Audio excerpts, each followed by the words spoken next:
dos versículos de 7 ao 10.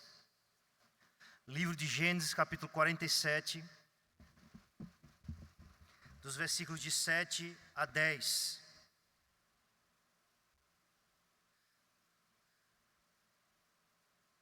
Diz assim a palavra do Senhor: Trouxe José a Jacó, seu pai, e o apresentou a Faraó, e Jacó abençoou a Faraó. Perguntou o Faraó a Jacó: quantos são os dias dos anos da tua vida? Jacó lhe respondeu: os dias dos anos das minhas peregrinações são 130 anos. Poucos e maus foram os dias dos anos da minha vida, e não chegaram aos dias dos anos da vida de meus pais, nos dias das suas peregrinações. E, tendo Jacó abençoado a Faraó, saiu de sua presença. Até aí, meus irmãos. Eu tinha um amigo, eu digo tinha, porque ele não está mais aqui entre nós, que o nome dele era Kleiber Alves. Ele era pastor auxiliar na primeira igreja presbiteriana do Recife. E o pastor Kleiber, sempre quando você perguntava a ele: como você está? E tudo bem? Tudo certo? Ele respondia: melhor do que mereço.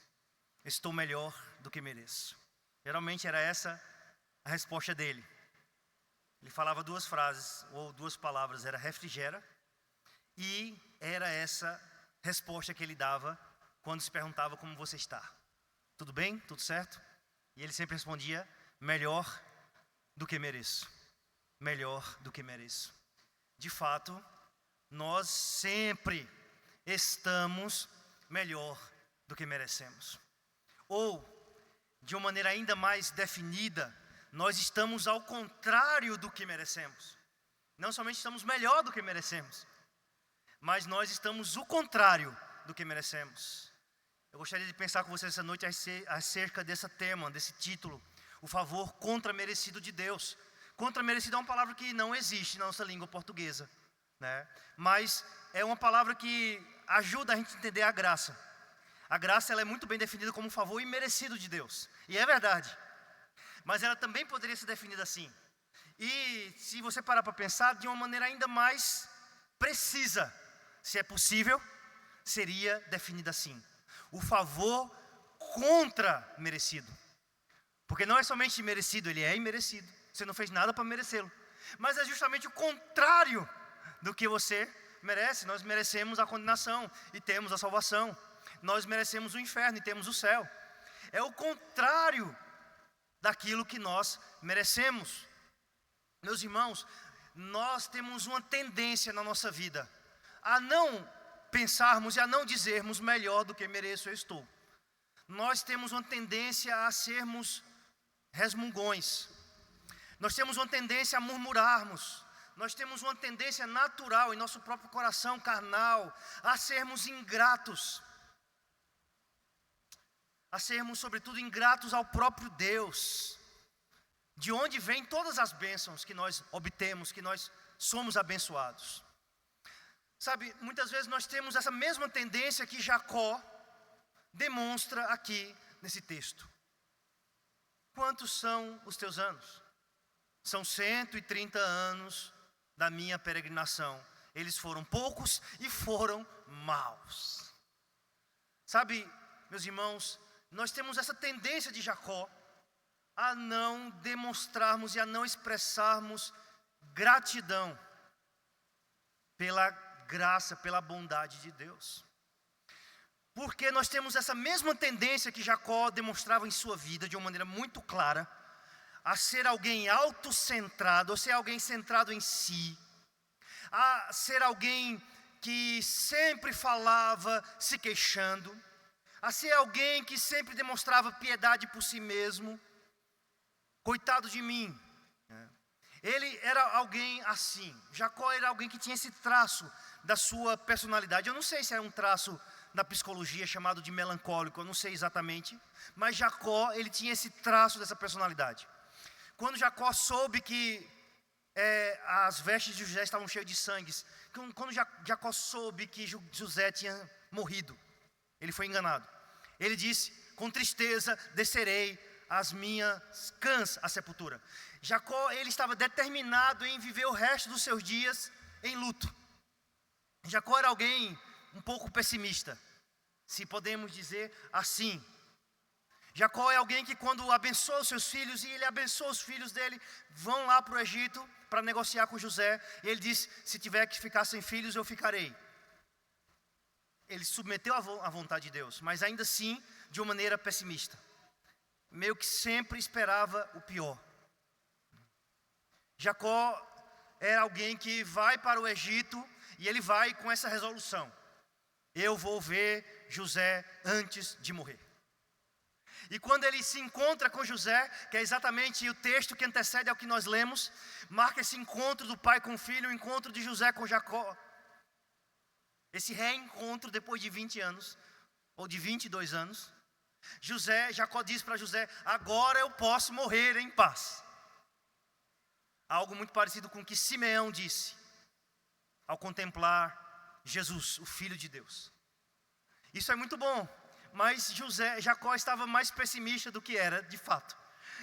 Deus ainda concede a Jacó 17 anos depois dele dizer isso.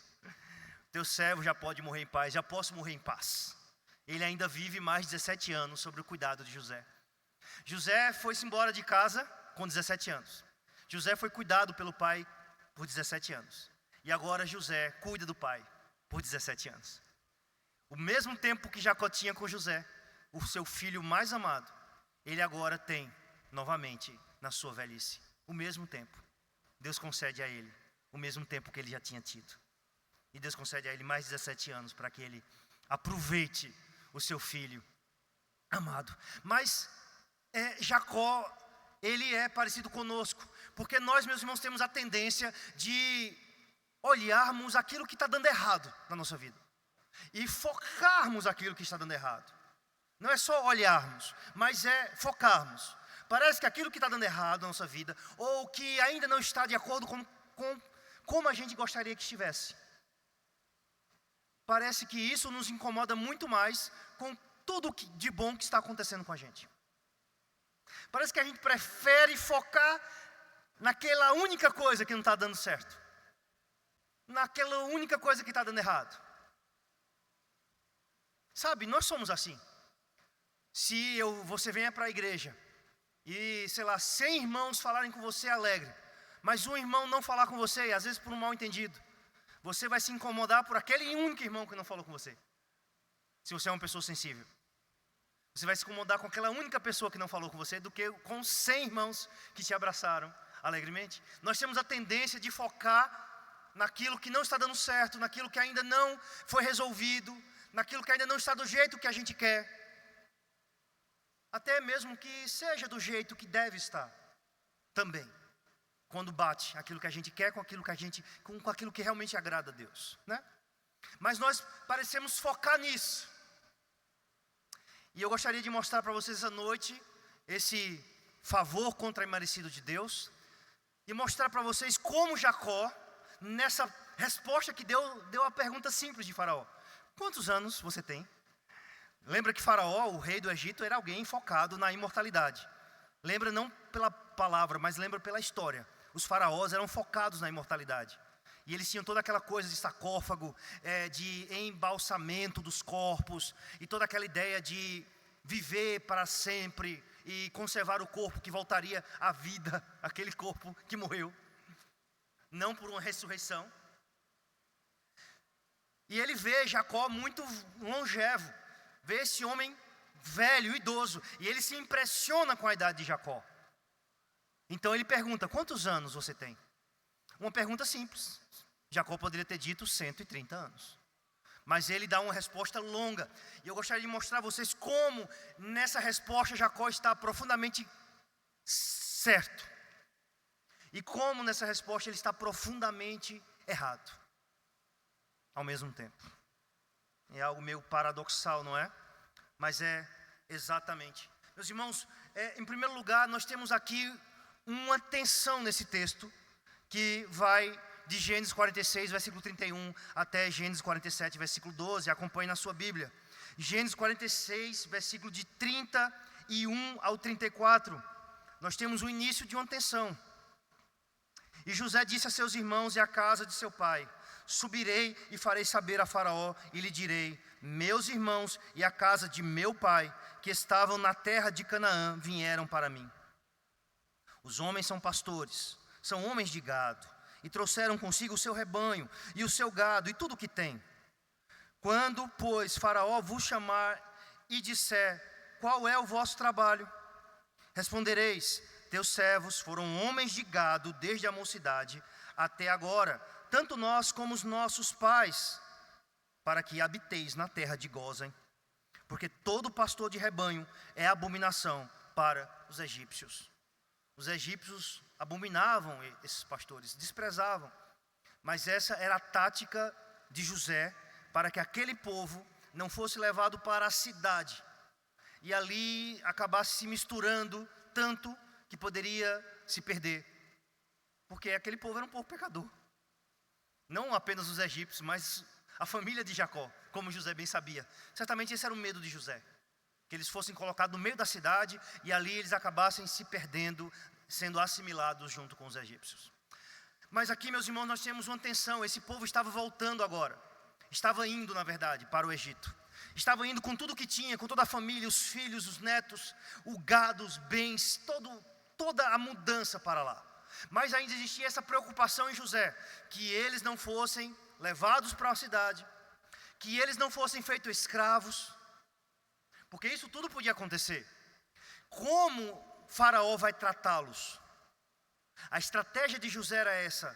O cuidado que ele tinha, ele trouxe, mas ele ainda precisava da permissão do Faraó, para que esse povo pudesse habitar em um local seguro, onde eles poderiam se desenvolver, poderiam trabalhar, e onde eles teriam liberdade, inclusive liberdade religiosa, e onde eles estariam, vamos dizer assim, isolados. Eles estariam dentro do Egito, na fronteira do Egito, mas ainda assim eles estariam isolados de uma influência pagã e de uma influência mundana.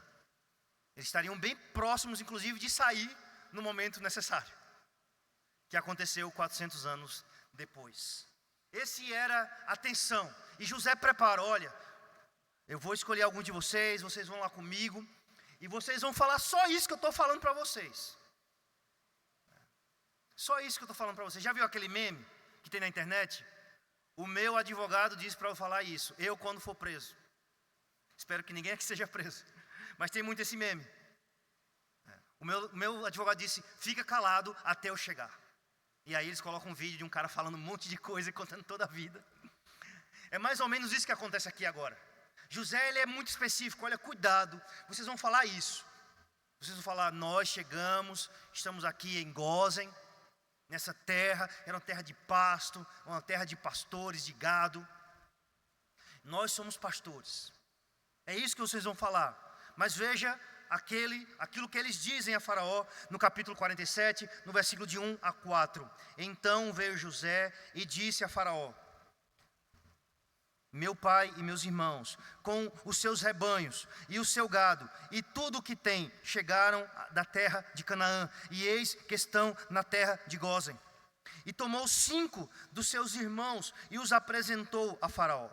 Então perguntou Faraó aos irmãos de José: qual é o vosso trabalho? Eles responderam: os teus servos somos pastores de rebanho. Ok. Todos nós como nossos pais. Tudo certo. Disseram mais a Faraó. Eles vão além daquilo que José disse para eles fazerem. Viemos para habitar nessa terra, porque não há pasto para o rebanho de teus servos, pois a fome é severa na terra de Canaã. Agora, pois, te rogamos, permitas, habitem os teus servos na terra de Gósen. Eles não somente falam que são pastores, mas eles pedem a permissão para habitar na terra de Gósen. É um pedido ousado. Eles estão chegando, imagina, chegar agora, sabe, aquela coisa, o cara mal chegou e já quer sentar na poltrona da janela. chegaram agora, vieram lá da terra de Canaã, e já estão dizendo aonde é que eles têm que habitar. Diante do rei do Egito. Mas eles fazem aqui esse pedido ousado, que eles vão além daquilo que José recomendou. O que irá acontecer? Será que Faraó vai olhar para a cara deles? Rapaz, vocês são muito folgados. Vocês são muito folgados. Vocês estavam ali morrendo de fome, chegaram aqui, ainda estão pedindo para ir para a terra de Gósen. Vocês vão aqui, eu vou botar vocês num lugarzinho aqui, tal. Mas qual será a resposta de Faraó diante dessa indagação? Em primeiro lugar, meus irmãos, pela graça nós somos abençoados com mais do que pedimos ou imaginamos. Pela graça, nós somos abençoados mais do que pedimos ou imaginamos. Versículo de 5 ao 6, versículo 47, do 5 ao 6. Então disse Faraó a José: teu pai e teus irmãos vieram a ti. A terra do Egito está perante ti.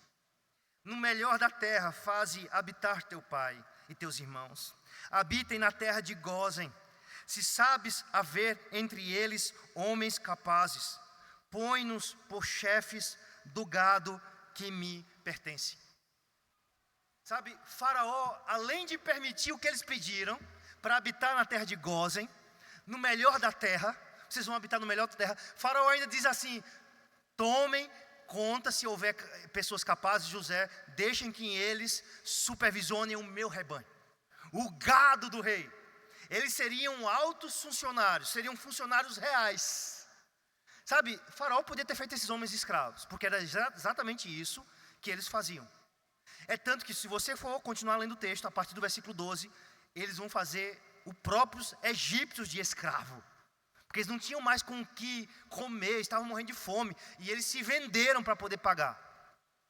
Era isso que era feito, com quem não tinha dinheiro para comprar, com quem não tinha nada, ainda mais com um povo que era estrangeiro. Mas Faraó foi abençoador, não é? Faraó disse: você vai ficar na terra de Gósen, no melhor do Egito é de vocês. Fiquem aí, não se preocupem. E ainda vou dar um emprego bom a vocês. Não, você não tem só um lugar, vai ter um emprego bom, um emprego digno. Se tiver gente capaz, coloque eles para cuidar do meu gado, do meu próprio gado. Eles são pastores de rebanho, de gado, eles são boiadeiros, então deixe que eles cuidem. Deus, meus irmãos, pela graça dele, nos abençoa mais do que nós pedimos, pensamos ou imaginamos.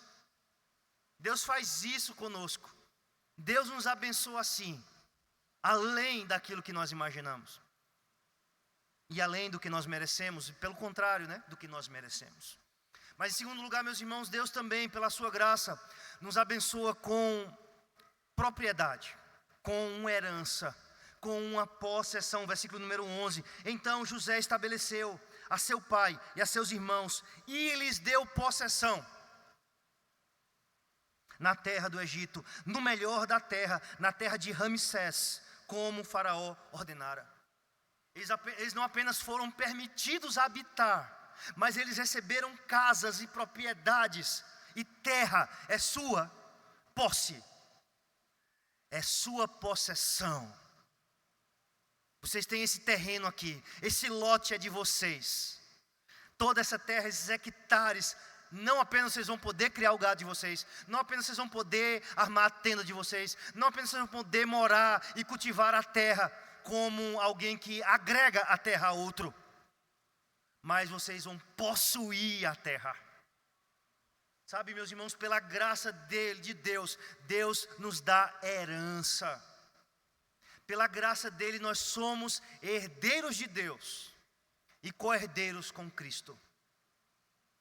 Eles foram herdeiros com José, pela graça de Deus. Esses homens que poderiam ser escravos, que deveriam ser escravos pelo pecado deles, foram transformados em herdeiros, pela graça de Deus. Meus irmãos, em terceiro lugar, nesse primeiro ponto, pela graça de Deus, ele nos dá sustento. Versículo número 12. E José sustentou de pão a seu pai e a seus irmãos e a toda a casa de seu pai, segundo o número de seus filhos. Veja, eles receberam sustento segundo o número de seus filhos. Cada um dos filhos, de acordo com os filhos, receberam um sustento para cada família.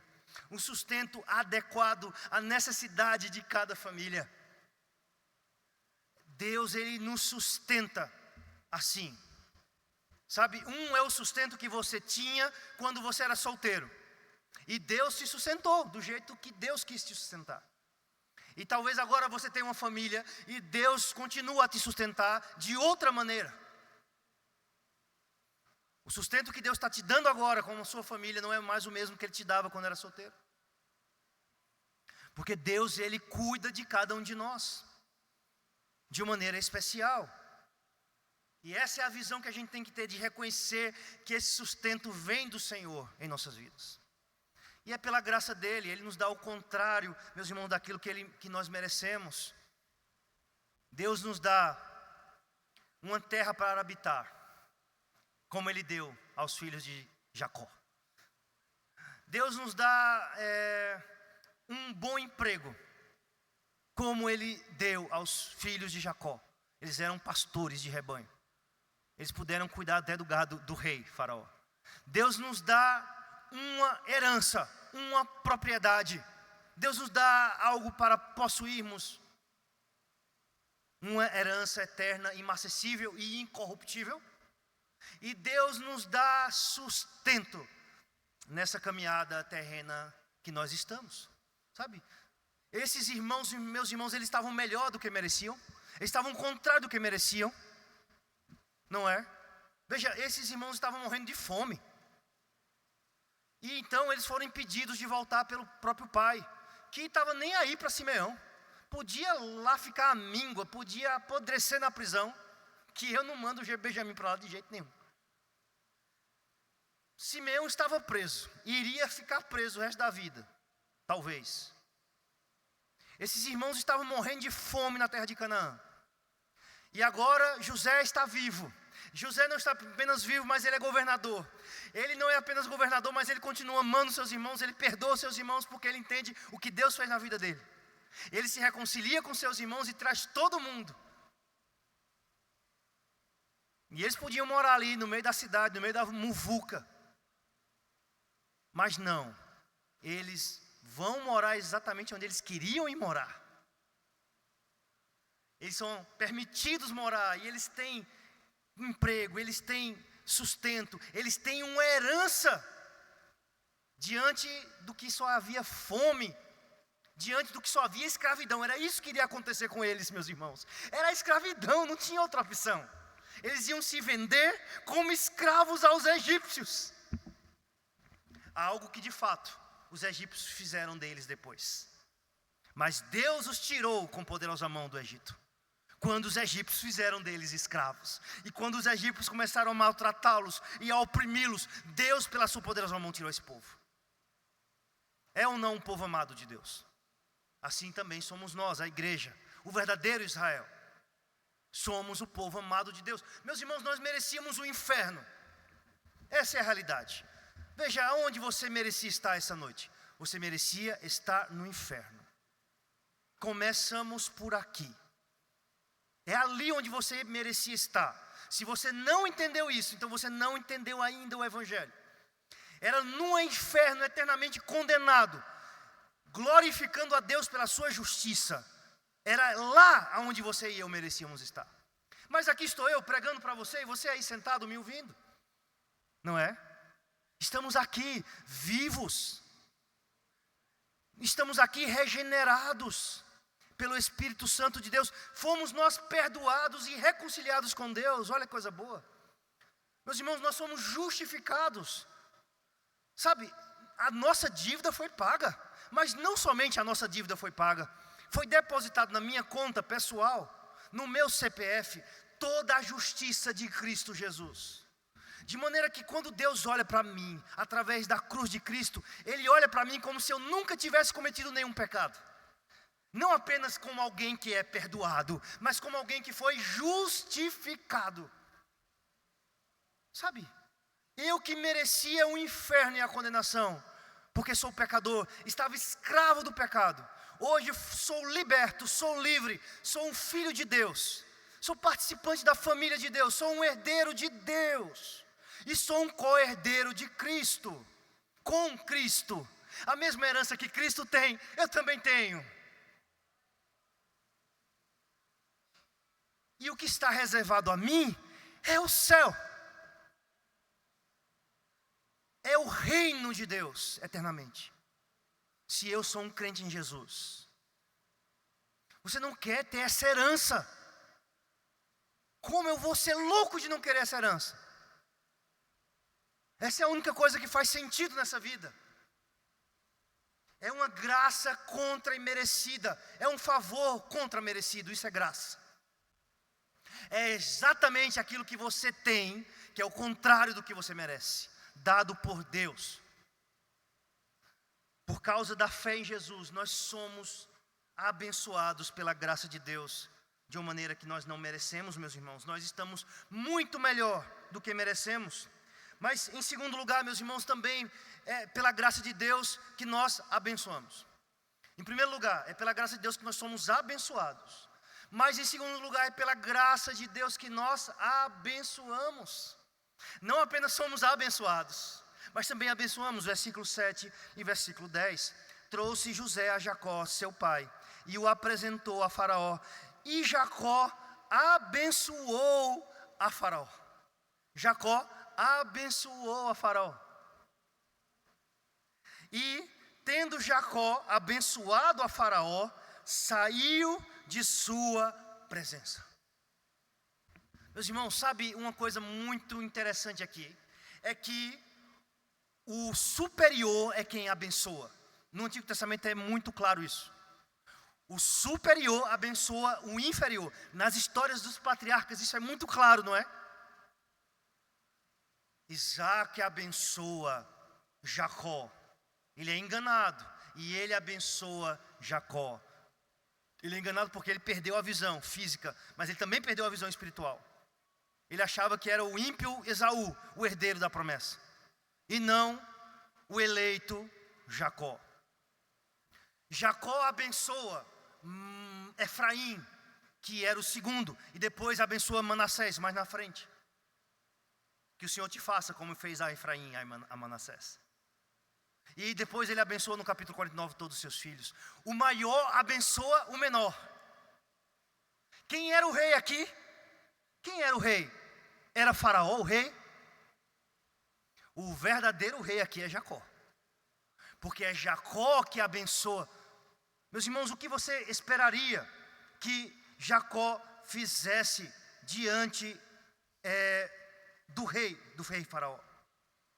Que ele se curvasse diante de Faraó, como os irmãos fizeram diante de José. Mas Jacó não se curva diante de Faraó.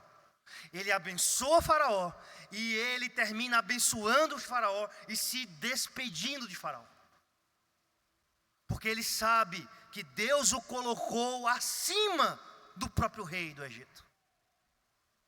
Sabe, meus irmãos, se você é um crente em Jesus, então, de alguma maneira muito verdadeira, como a igreja do Senhor, nós estamos numa posição superior a qualquer majestade, a qualquer potestade terrena. Sabe, muitas vezes nós queremos tanto o privilégio e a bênção dessas pessoas que são consideradas importantes. Mas de uma maneira muito verdadeira, a igreja e cada crente em Jesus está acima. Ou não sabeis vós que vocês haverão de julgar até mesmo os anjos? Esse é o verdadeiro rei. Jacó sabe que ele é superior. E é incrível isso. Porque é um homem que está fugindo da fome.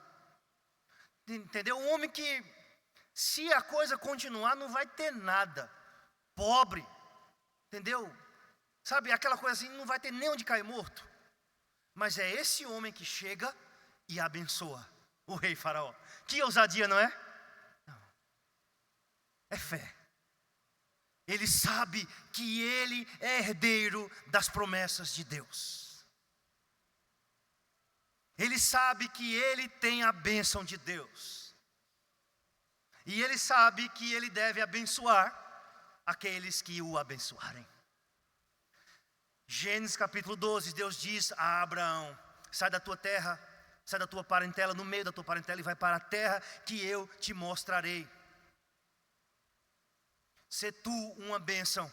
Eu vou amaldiçoar os que te amaldiçoarem, e eu vou abençoar os que te abençoarem. Em ti serão benditas todas as famílias da terra. Então Jacó está, meus irmãos, sendo esse homem que está refletindo sobre essa promessa. Eu vou abençoar aqueles que te abençoarem.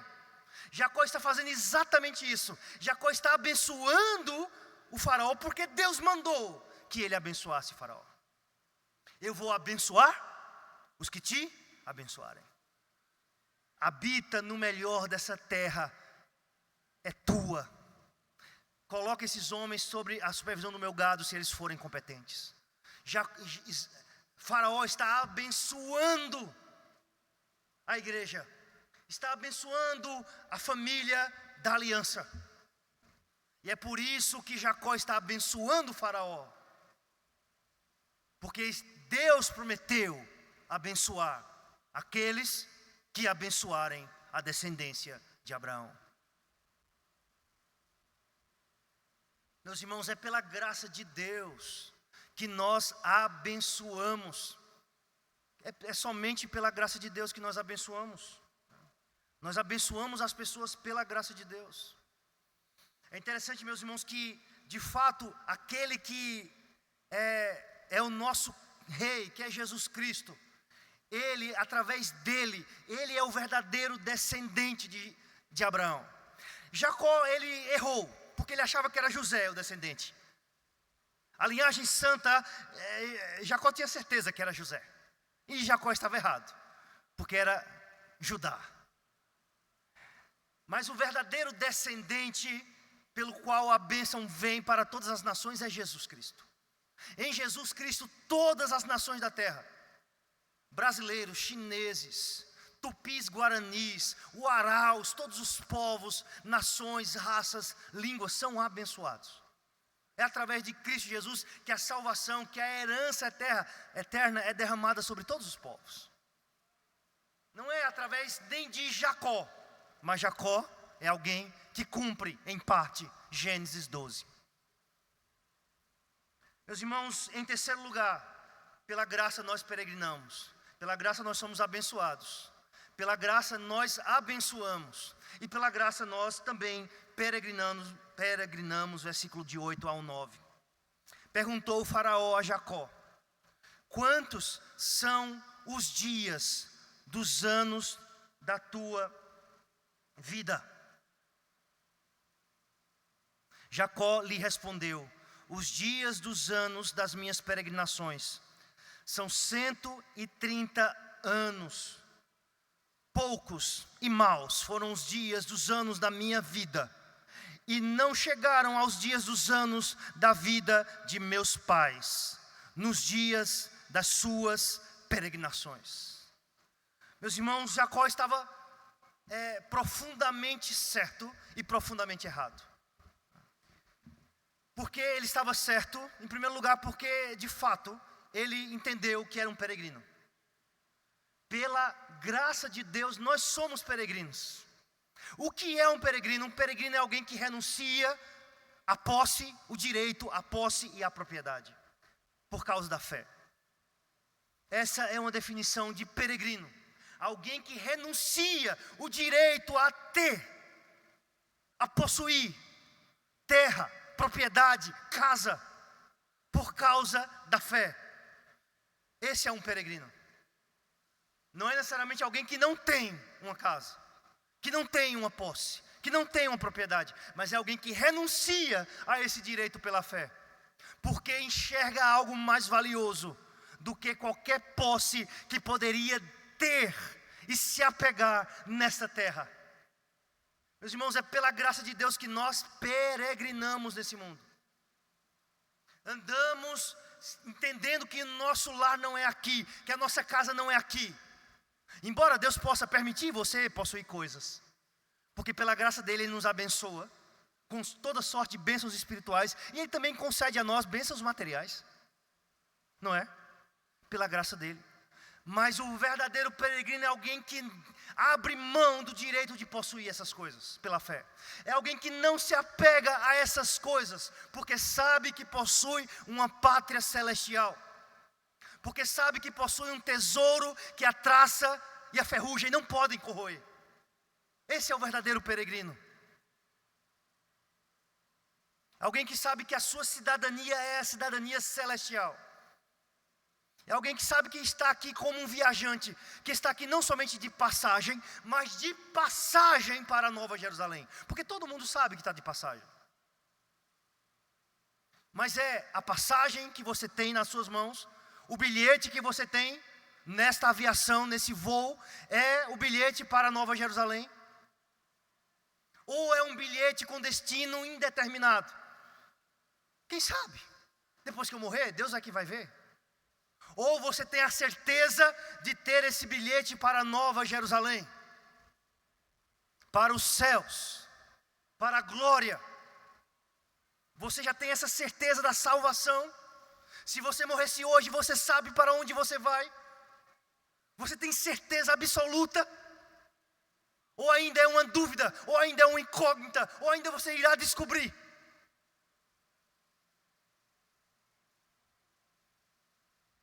Pela fé, você pode ter essa certeza, porque a fé é a certeza daquilo que não se vê, daquilo que se espera. É essa convicção.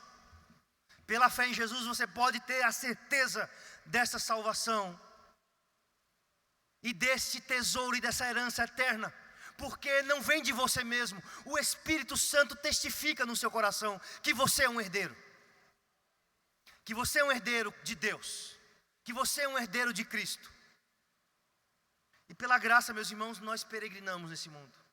É somente pela graça de Deus quem nos sustenta. Pela graça de Deus nós vivemos nesse mundo. Pela graça de Deus, você, quantos anos você tem?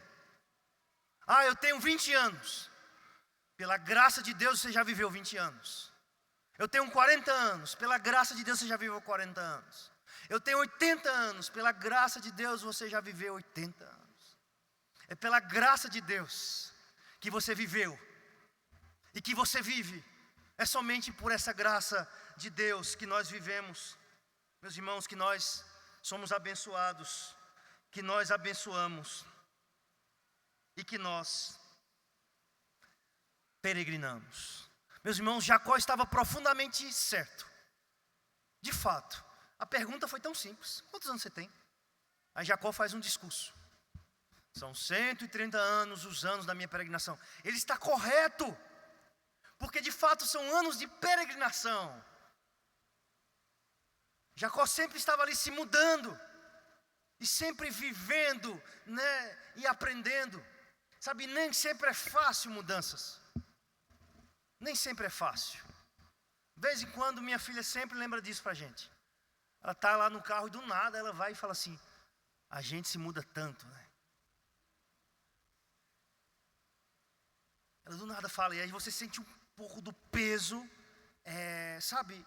Um pouco do peso sobre a família dessas mudanças. Mas é graça de Deus, é graça de Deus, é graça de Deus. E o grande desafio nosso é fazer que a gente enxergue os outros, é graça, a bênção de Deus em nossas vidas. A bênção de Deus em nossas vidas. Esse é o grande desafio, é mostrar, e é uma verdade, não é uma invenção, sabe? Meus irmãos, Jacó estava profundamente certo. São 130 anos, os anos da peregrinação. E sabe, esses anos foram maus e foram poucos. De fato, foram maus, porque nesse mundo, de fato, nós temos que passar por aflição. Mesmo os melhores dias e os melhores anos são marcados por dificuldades. De fato, em parte, ele estava profundamente certo. Foram poucos, são poucos comparados à eternidade. Mesmo uma vida de 130 anos, e não era o fim. Jacó viveria até os 147. Mesmo essa vida era uma vida pequena. Mesmo a vida de Matusalém, com mais de 900 anos, foi uma vida muito pouco comparada à eternidade. O que são 1000 anos comparado à eternidade são como sopro, são como a neblina. Não, não é. Então, de fato, Jacó estava profundamente certo. São poucos e maus, e não chegam perto dos dias dos meus antepassados. Meus irmãos, de fato, Jacó está sendo aqui humilde. Ele não está se gabando, entende? Veja, Faraó é um homem interessado na longevidade. Eles eram obcecados, por uma vacina que acabe com a morte. É mais ou menos isso. Como ainda muitos procuram. Uma vacina para a imortalidade. Uma vacina que você toma, que se aplica e você vive eternamente. A busca da imortalidade. E ele estava diante daquele homem, ele poderia se gabar. Sim, eu sou muito longevo, tenho uma saúde maravilhosa. Eu posso te ensinar. Mas Jacó diz, perto dos dias dos meus antepassados, são muito poucos os meus dias. Eu tenho vivido, mas você não sabe, é meu pai. Isaac morreu com 180 anos. O meu avô Abraão morreu com 175. Eu tenho 130, 50 anos a menos do que ele. Já estou pronto para morrer, já estou com o pé na cova. 50 anos a menos que os meus pais tiveram. E já estou com o pé na cova, Faraó. Minha vida foi poucos anos. Não se impressione não com a minha idade não. Sim, Jacó está sendo humilde. Ele está profundamente certo. Porque de fato a nossa vida aqui nessa terra, ela é sempre pouca. É a nossa incerta, curta e terrena vida e peregrinação. Ela é sempre curta, por mais longa que ela possa ser. Mas ainda assim, comparada com a eternidade, meus irmãos, ela é extremamente curta. Não importa se você vive um dia, ou se você vive 1000 anos, a sua vida é extremamente curta, comparada com a eternidade. Mas meus irmãos, Jacó estava profundamente errado naquilo que ele disse diante de Faraó. Os seus dias foram poucos, teve dificuldade, mas os seus dias foram muito melhores do que ele merecia viver. Jacó era um homem que vivia enganando as pessoas. Ele enganou seu próprio pai, ele enganou seu próprio irmão, foi jurado de morte.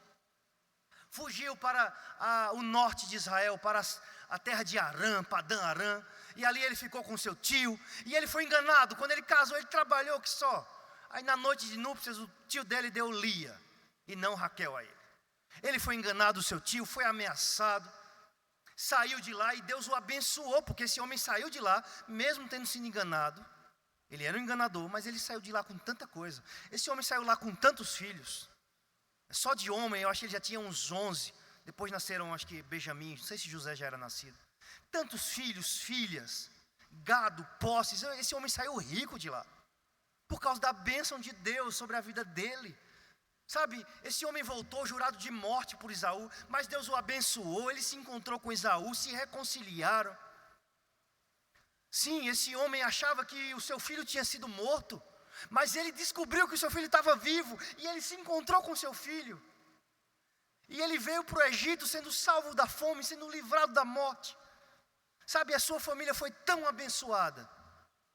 Sabe, de fato, Jacó estava profundamente errado. Porque os seus dias, embora sejam poucos, não foram tão poucos assim. Comparado com outros que vivem muito menos, foram muitos dias. Os seus dias foram difíceis, mas não foram tão difíceis assim. Comparados com outras pessoas, que também são pecadores. Os seus dias foram muito bons. Porque teve muita coisa boa. Porque teve muita alegria. Embora teve dificuldades. Mas ele era um pecador. Entende? Será que Jacó, ele, nesse momento, entendia o quão gracioso Deus foi para com eles? Meus irmãos, não é que Jacó não está dizendo algo verdadeiro aqui. Qual é a falha de Jacó? A falha de Jacó, meus irmãos, aqui é de não dar glórias a Deus, diante da oportunidade que Deus deu a ele, de falar ao homem mais poderoso que há na terra. Sabe, Jacó abençoou o faraó, Mas quando ele teve a oportunidade de testemunhar da graça de Deus, do poder de Deus na sua vida, a única resposta que ele deu foi essa. Foram 130 anos da minha peregrinação, foram maus, foram poucos. E não se comparam com aquilo que viveu os meus pais. Ele teve a oportunidade, meus irmãos, de dar glórias a Deus, de pregar a palavra do Senhor, diante do homem mais poderoso da terra, ou que se julgava mais poderoso da terra. E ele foi verdadeiro, mas preferiu reclamar. Mas preferiu ter uma visão pessimista, autopiedosa, autocentrada nele mesmo. E ele não conseguiu enxergar o tamanho da bênção de Deus na vida dele. Meus irmãos, veja como foi diferente aquilo que Jesus fez diante de Pilatos. Se você pega os evangelhos sinóticos parecidos, Mateus, Marcos e Lucas, você não vai ver que Jesus só responde, tu disses, tu disses. Jesus fica calado perante Pilatos, ele só diz, tu disses. Mas João, que foi o último evangelho a ser escrito, ele sabe de mais informações que os outros evangelhos não narram. Porque talvez não sabiam do que ele sabe.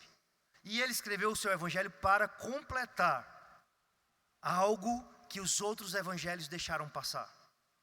E ele traz a resposta do que Jesus disse, que nenhum outro evangelho disse, quando ele estava diante de um dos homens mais poderosos que existia na Judéia, que era o governador Pôncio Pilatos. Versículo João 18, versículo 33. Tornou Pilatos a entrar no pretório, chamou Jesus e perguntou-lhe, és tu o rei dos judeus? Respondeu Jesus, vem de ti mesmo esta pergunta, ou tu disseram outros a meu respeito? Replicou Pilatos, porventura sou judeu? A tua própria gente, os principais sacerdotes é que te entregaram a mim. Que fizestes? Primeira coisa, Jesus diz, eu sou peregrino, como Jacó disse. Respondeu Jesus, o meu reino não é deste mundo, eu sou um peregrino. Se o meu reino, eu sou o rei peregrino. Se o meu reino fosse deste mundo, os meus ministros se empenhariam por mim, para que não fosse eu entregue aos judeus. Mas agora o meu reino não é daqui. Eu sou um peregrino, Pôncio Pilatos. Então lhe disse Pilatos, logo tu és rei? Respondeu Jesus, tu dizes que eu sou rei. Todos os evangelhos vão dizer isso, mas João acrescenta algo que nenhum outro evangelho acrescenta. Eu para isso nasci, e para isso vim ao mundo. Eu nasci e vim ao mundo para isso. São 130 anos, os anos da minha peregrinação foram poucos e maus. Jesus, diante do potentado imperial, diante do potentado humano e terreno, Jesus disse, eu estou aqui para isso. Eu estou aqui para cumprir a vontade de Deus. Eu estou aqui para reinar através da minha morte e ressurreição. Eu vim para aqui para isso, para ser entregue pelo meu próprio povo, que no final dessa conversa vai preferir um criminoso conhecido do que a mim. Eu vim para reinar. Jesus não reclama, Jesus não murmura, Jesus simplesmente diz, eu vim para isso. Graças te dou, ó Pai. Eu vim para, nasci e vim, para isso vim ao mundo, a fim de dar testemunho da verdade. Todo aquele que é da verdade ouve a minha voz, perguntou Pilatos, que é a verdade? Eu vim para testemunhar da verdade. Jesus não somente disse a Pilatos, tu disses, mas Jesus também disse, todo aquele que é da verdade ouve a minha voz, eu vim para testemunhar da verdade. Mesmo diante da acusação, mesmo diante da iminência da crucificação, Jesus declara da glória a Deus. Jesus não murmura, Jesus não reclama. Meus irmãos, em outras palavras, somente Jesus poderia dizer aquilo que Jacó disse. Somente Jesus poderia dizer. Somente Jesus. Jesus viveu menos da metade da vida de um homem, segundo os padrões bíblicos, que é de 70 anos. Os anos da vida de um homem sobem a 70. Jesus não chegou nem aos 35. Jesus morreu com 33 anos. Ele não morreu de um acidente, ele não morreu de uma causa natural. Ele morreu da forma mais humilhante, mais vexatória e mais sofrida que existia, mais violenta que existia. Morreu sendo completamente desfigurado, não apenas de uma maneira física, mas também em vexame. Morreu nu, pregado numa cruz, no meio, como um principal dos pecadores, longe da cidade de Jerusalém, porque era maldito. Entende isso? Ele morreu com 33 anos. Ele é o único que de fato poderia dizer aquilo que Jacó disse, de uma maneira perfeita. E nenhum de nós poderia dizer assim: não, você está exagerando. 33 anos foram os anos da minha vida, e eles foram poucos e difíceis. Jesus é o verdadeiro peregrino, é aquele que abriu mão da posse, da propriedade, não de um terreno valioso em Ponta Negra, mas da glória que ele pertencia com o Pai. Ele não julgou o ser igual a Deus e o ter os mesmos privilégios que Deus tinha como algo que ele deveria se apegar. Mas ele se humilhou, ele veio a esse mundo. Ele é o verdadeiro peregrino, que abre mão de tudo para fazer com que nós que não tínhamos nada, obtivéssemos tudo e fôssemos herdeiros com ele, por causa da sua fidelidade e da sua verdadeira peregrinação. Nós estamos peregrinando da terra para o céu. Jesus peregrinou do céu para a terra, a fim de nos buscar. Ele é o único que poderia dizer isso. Os anos da minha vida foram poucos. Eu sempre penso, eu já vivi 5 anos, quase 5 anos a mais do que o meu Senhor. 5 anos a mais do que o meu Senhor. Ele poderia ter dito isso, e ele foi aquele que não disse isso, que jamais disse isso, que jamais murmurou. Você entende o que eu quero dizer? Meus irmãos, cada vez que nós murmuramos, que nós reclamamos da vida, reclamamos das coisas, nós estamos perdendo uma rica oportunidade que Deus nos dá, de glorificarmos a Ele. Entende? Como aquele povo que murmurava contra Moisés, eles estavam murmurando contra Deus. E é por isso que Moisés diz: por que vocês tentam o Senhor? Sabe, nós muitas vezes reclamamos e reclamamos das pessoas, mas no final das contas nós estamos murmurando contra Deus. E nós estamos perdendo oportunidades que Deus nos dá de glorificar o seu nome, quando nós preferimos, como Jacó, focar naquilo que não está dando certo. Diante de tantas coisas que Deus tem nos abençoado, diante de tantas coisas que tem dado certo, não é verdade? Muitas vezes nós precisamos focar naquilo que não está dando certo. Nós estamos perdendo a oportunidade de glorificar a Deus como Jacó perdeu. Ainda que não totalmente, ele abençoou o Faraó. Ele falou a verdade. Ainda que ele perdeu essa oportunidade de dar glórias a Deus. Ah, Faraó, eu vivi muito mais do que eu mereci. Eu vivi ao contrário, eu merecia estar no inferno, Faraó. Mas estou aqui com toda a minha família, sendo salvos por Deus. O meu filho voltou à vida. Não somente ele, mas Simeão está fora da prisão. Benjamim, que eu achei que poderia morrer também, não morreu, está vivo. E a gente tem terra, tem propriedade, tem emprego, tem até mesmo uma herança. Pensei que ia morrer de fome, e agora eu tenho o melhor da terra do Egito. Sabe, Faraó, Deus tem sido muito bom conosco. Deus tem sido muito bom conosco. Sabe, nós quando murmuramos, perdemos essa oportunidade que Deus nos dá. Meus irmãos, quantas pessoas já deixaram de vir para a igreja? Quantas pessoas, meus irmãos, já não perderam a oportunidade de ouvir o Evangelho? Porque nós nos sentamos em nossas casas, em nossas famílias, nos restaurantes. Muitas vezes temos a oportunidade de compartilhar a palavra com alguém que não é crente, mas falamos mal da igreja, falamos mal dos nossos irmãos, sabe, criticamos aquilo que não está bom, diante de tanta coisa boa que Deus tem feito em nossa vida. Sabe, até nisso, quando a gente, critica algo, a gente tem que ter muito cuidado. Porque existe uma pessoa ali, crente, madura, ouvindo, talvez sim, talvez não. E existem pessoas que a única oportunidade que ela tem de ouvir o evangelho é aquela, sabe? Talvez elas vão morrer naquela noite ou no outro dia. E a última oportunidade que você tinha, talvez, de compartilhar o evangelho, foi perdida. Porque você talvez preferiu falar mal do que acontece na igreja. Pessoas que poderiam estar ouvindo o evangelho, você preferiu reclamar de algo que ainda não está do jeito que você queria na sua vida. Porque você preferiu focar naquilo que está ruim e não no tanto de coisa boa que Deus tem te dado. Quantas pessoas já perderam essa oportunidade, não é? Sabe aquela coisa que às vezes a gente fala baixinho com o outro, para que um descrente não ouça? Porque esse fato, se ele ouvir, vai ser algo prejuízo para ele. Especialmente quando a gente fala da igreja, né?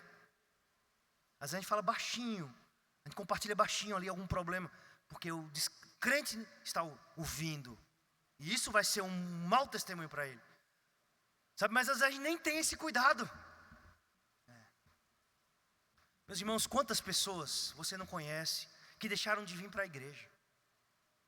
Porque eu conheço cônjuge de presbítero que deixou de ir para a igreja, porque a gente via que ele falava mal da igreja, era alguém crítico com a igreja. E a esposa deles não queria ir para a igreja, mas ela, lógico que ela nunca vai querer ir para a igreja. Se você só fala mal da igreja, como é que a sua esposa vai querer ir para a igreja? Se você só fala mal da igreja, como é que seu marido vai querer ir para a igreja? Seu marido que ainda não foi alcançado pelo evangelho, não é? Então que nós possamos, meus irmãos, aproveitar. Mas eu tenho uma boa notícia para dizer para você. Se você é assim como eu, que muitas vezes prefere focar naquilo que está ruim e não naquilo que está bom, há uma boa notícia para nós. Há perdão. Há perdão. Porque aquele que poderia focar em tanta coisa que não merecia acontecer com ele, ele deu graças a Deus. Ele glorificou a Deus. Pai, é chegada a hora. Glorifica ao teu filho como o teu filho te glorificou. Há perdão para eu e você. Pessoas que reclamam. Pessoas que murmuram. Por pequenos aborrecimentos. Por pequenas coisas que não saem do jeito que a gente esperava. E que muitas vezes a gente prefere focar nisso. Há perdão para nós. Há perdão por causa da obra de Cristo, por causa da cruz de Cristo, há perdão para nós. Porque Ele, que nunca murmurou, que nunca reclamou, derramou o seu sangue por mim e por você. Ele que não foi achado na sua boca jamais nenhuma palavra de reclamação injusta contra o Pai. Ele derramou o seu sangue precioso para que eu e você hoje pudéssemos ter perdão. Como você está? Certamente tem algumas coisas que precisam melhorar, não é? Tem algumas coisas que ainda não estão no lugar. Você vai precisar focar nisso. Como você está? Você pode dizer, eu estou melhor do que eu mereço. Você entende isso? Que você está melhor do que você merece? O pastor Kleiber compôs vários hinos. Eu mandei para o pessoal, alguns irmãos do louvor, um salmo para a gente, depois a gente cantar aqui na igreja. Salmo 148. Seguindo essa tradição nossa, que é uma tradição muito boa, de adaptar os salmos e de cantá-los, inclusive até literalmente. Que não é o caso desse louvor do Salmo 48, do Kleiber, mas é quase, acho que é quase literalmente. E ele foi alguém que compôs, fez essas adaptações. E o Salmo 48 é uma das mais belas adaptações. É maravilhoso. Se Deus permitir, se Ele permitir que a gente possa cantar, em breve a gente vai cantar. O pastor Kleiber, quando tinha a minha idade mais ou menos, ele descobriu uma doença degenerativa chamada esclerose lateral amiotrófica, mais conhecida como ELA, ou a doença de Stephen Hawking, que é aquele cientista britânico. E a doença dele foi muito breve, muito rápida, muito dura, muito forte. Ele viveu cerca de 3 anos com essa doença. E com cerca de 39 anos, Kleber veio a falecer. Ele pregou até onde ele podia pregar. Ele era um violonista maravilhoso, dedilhava como poucos. Ele foi perdendo os movimentos até que enfraqueceu e ele faleceu. Mas agora, certamente, ele está melhor do que ele merece. Ele está infinitamente melhor na glória com o Senhor do que ele jamais mereceu. Agora essa frase continua sendo muito verdadeira na vida dele. Eu estou melhor do que mereço. Nós estamos melhores do que merecemos. Senhor, nosso Deus, te louvamos, te damos graças pela tua palavra. Ó Deus, te pedimos que o Senhor esteja aplicando ela em nossos corações. Ó Senhor, te louvamos e te damos graças porque estamos melhor do que merecemos. Te bendizemos, ó Deus, pela tua grandiosa salvação, pela tua graça em nossas vidas. Confessamos, Senhor, como Jacó, que nós somos peregrinos, Senhor. Não peregrinos errantes, mas peregrinos que são guiados por Deus, pela tua providência, pela tua mão, que nos conduz nessa vida, nessa terra. Não somos peregrinos errantes, Senhor. Somos peregrinos com um destino certo. E além disso, o Senhor nos conduz nesse mundo, nos sustenta. O Senhor, ó Pai, nos dá uma possessão eterna, melhor do que as terras de Gósen. O Senhor nos dá uma possessão eterna e ainda permite que nós tenhamos até algumas possessões aqui nessa terra. O Senhor permite até que nós tenhamos algumas propriedades aqui, que também pela tua graça nós recebemos. Ó Deus, nos ajuda a não nos esquecer daqueles que não têm. Nos ajuda, Senhor, a não nos esquecer daqueles que são estrangeiros. Daqueles que, ó Pai, estão longe da sua terra, que não têm posses nesse mundo. Que possamos como igreja abençoá-los. E possamos como igreja ofertar a eles a maior herança que alguém pode ter, que é Jesus Cristo, que é pela fé em Jesus, ser herdeiros do próprio Deus. Ó Deus, em nome de Jesus, nos ajuda nessa nossa peregrinação, nessa nossa vida que é curta, certamente, mas que é cheia da tua graça e do teu favor imerecido, ou do teu favor contra merecido, nos dando justamente o contrário, Senhor, daquilo que nós merecemos. Ó Deus, nos dá essa percepção que estamos muito melhor do que merecemos. Em nome de Jesus, amém.